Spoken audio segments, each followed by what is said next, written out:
प्रिय दोस्तों, स्वागत है आपका इस चैनल पर। तो चलिए दोस्तों, आज सुनते हैं विक्रम और बेताल की एक और कहानी। बेताल ने कहानी सुनाना शुरू किया। कुसुमपुर नगर में एक राजा राज करता था। उसके नगर में एक ब्राह्मण था जिसके 4 बेटे थे। लड़कों के सयाने होने पर ब्राह्मण मर गया और ब्राह्मणी उसके साथ सती हो गई। उनके रिश्तेदारों ने उनका धन छीन लिया। वे चारों भाई नाना के यहाँ चले गए, लेकिन कुछ दिन बाद वहाँ भी उनके साथ बुरा व्यवहार होने लगा। तब सबने मिलकर सोचा कि कोई विद्या सीखनी चाहिए। यह सोच के चारों दिशाओं में चले गए। कुछ समय बाद वे विद्या सीख कर लौटे। कुछ समय बाद वे सभी मिले। एक ने कहा, मैंने ऐसी विद्या सीखी है कि मैं मरे हुए प्राणी की हड्डियों पर मांस चढ़ा सकता हूँ। दूसरे ने कहा, मैं उसके खाल और बाल पैदा कर सकता हूँ। तीसरे ने कहा, मैं उसके सारे अंग बना सकता हूँ। चौथा बोला, मैं उसमें जान डाल सकता हूँ। फिर वे अपनी विद्या की परीक्षा लेने जंगल में चले गए। वहाँ उन्हें एक मरे शेर की हड्डियाँ मिली। उन्होंने उसे बिना पहचाने ही उठा लिया।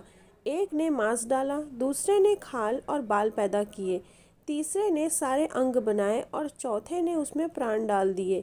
शेर जीवित हो उठा और सबको खा गया।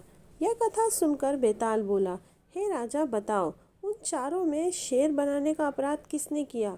राजा ने कहा, जिसने प्राण डाले उसने, क्योंकि बाकी 3 को यह पता ही नहीं था कि वे शेर बना रहे हैं, इसलिए उनका कोई दोष नहीं है।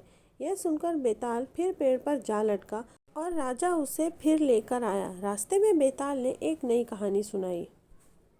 कलिंग देश में शोभवती नाम का एक नगर था। उसमें राजा प्रद्युम्न राज करता था। उसी नगरी में एक ब्राह्मण रहता था जिसके देवसोम नाम का एक बड़ा ही योग्य पुत्र था।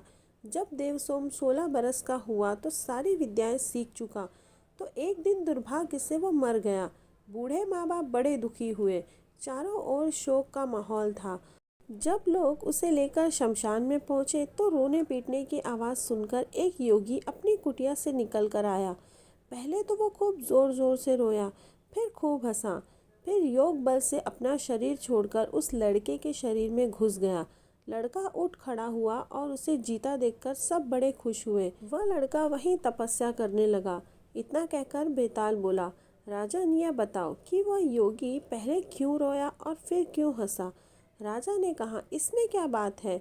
वह रोया इसलिए कि जिस शरीर को उसके माँ बाप ने पाला पोसा और जिससे उसने बहुत सी शिक्षाएं प्राप्त की, वह उसे छोड़ रहा था। हंसा इसलिए कि वह नए शरीर में प्रवेश करके और अधिक सिद्धियां प्राप्त कर सकेगा।